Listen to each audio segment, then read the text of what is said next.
Thank you sir. আসলে এই কোম্পানিতে জব করা আমার একটা ড্রিম ছিল। Okay, no problem.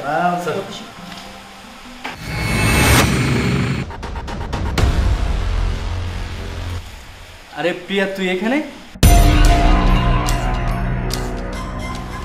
রাকিব, তুমি কি ওনাকে চিনো?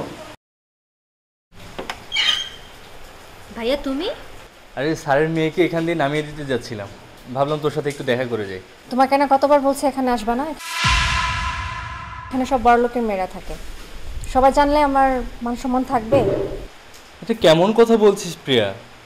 আমার এই চাকরির টাকা দিয়েই তো আমার সংসারটা চলছে না। তোমার টাকায় সংসার চলে, কিন্তু তোমার টাকায় তোমার পড়ালেখা চলে না। আমার পড়ালেখা চলে আমার বাবার সেভিংসের টাকায়।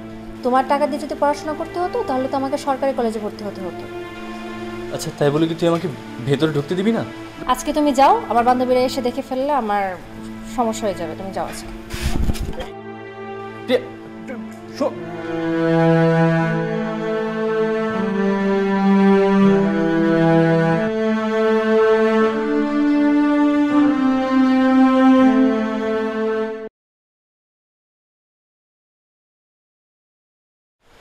হ্যালো হ্যাঁ বল। ভাইয়া, আমি তোমার জন্য একটা চাকরি দেখেছি, তুমি ড্রাইভারিটা ছেড়ে দাও, ওটার স্যালারি খুব ভালো।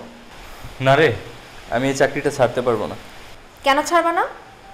তুমি তো লেখাপড়া শেষ করেছো, চাকরিটা তো অনেক ভালো। দেখ, এই চিন্তা তোর করতে হবে না, হ্যাঁ? আর শোন, আমি তোর ক্যাম্পাসের আর আশেপাশেও আসবো না। আর যদি কখনো পরিস্থিতি শিকারে আমাকে আসতেও হয়, তুই চিন্তা করিস না, আমি কখনো তোকে পরিচয় দেবো না।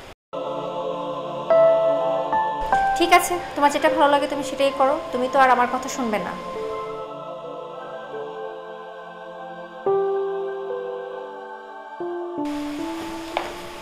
এক্সিলেন্ট, তোমার রেজাল্টটা তো খুব চমৎকার। Thank you sir. আসলে এই কোম্পানিতে জব করা আমার একটা ড্রিম ছিল। Okay, no problem.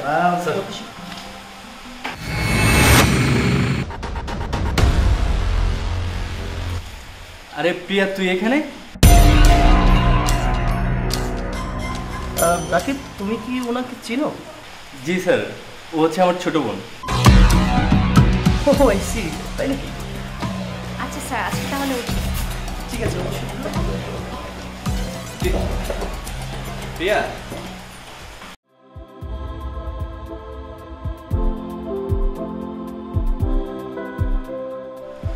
কি রে, তোর মন খারাপ? এরকম দরজা খোলা রাখছিস কেন? ও আপু, তুই? হ্যাঁ, এদিকে আসছিলাম একটা কাজে, আর ভাবলাম তোর সাথে তো অনেকদিন যোগাযোগ নাই, তাই তোকে একটু দেখে যাই। তো তোর মন খারাপের কারণ কি? ভাইয়ার কারণে। ভাইয়ার কারণে? কেন? ভাইয়া কি করেছে? আর বলিস না, আজকে একটা জায়গায় ইন্টারভিউ দিতে গিয়েছিলাম, ওখানে গিয়ে দেখি ভাইয়াও জব করে। ভাইয়াও জব করে? তো সমস্যার কি আছে? আর ওইটা আমার একটা ড্রিম কোম্পানি, আমি তো ওইখানে আর জব করতে পারবো না যেখানে আমার ভাই ড্রাইভারি কাজ করে। কতবার বলেছি অন্য কোথাও জব করার জন্য, মানে উনি ছাড়বেই না, উনি ড্রাইভারি জবই করবে। মনে হয় তোকে সত্যিটা জানাতেই হবে। কি সত্য? তোর এই লেখাপড়ার খরচ কোথা থেকে আসে তুই কি জানিস? হ্যাঁ জানি, আমার বাবার সেভিংস থেকে। না, বাবার সেভিংস থেকে না। ভাইয়া কিছুদিন আগে একটা লোককে বাঁচিয়েছিল, তাই সে ভাইয়াকে একটা সুযোগ দিয়েছিল। ভাইয়া কি চায়, কিন্তু ভাইয়া নিজের জন্য কিছু না চেয়ে সে তোর ভবিষ্যতের কথা চিন্তা করে তোর লেখাপড়ার খরচ চেয়েছেন, আর সেই টাকার বিনিময়ে ভাইয়া এখন ড্রাইভারি চাকরি করে। আপু, ভাইয়া আমার জন্য এত কিছু করেছে, আর আমি কত ভুলভাল বকেছিলাম। বৃষ্টি, বাসা চল। ভাইয়া, চল।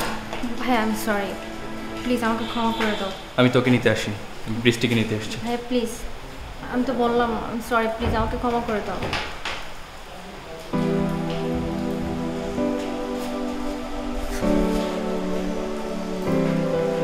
তুই তো আমার ছোট বোন, তুই কেন ক্ষমা চাচ্ছিস?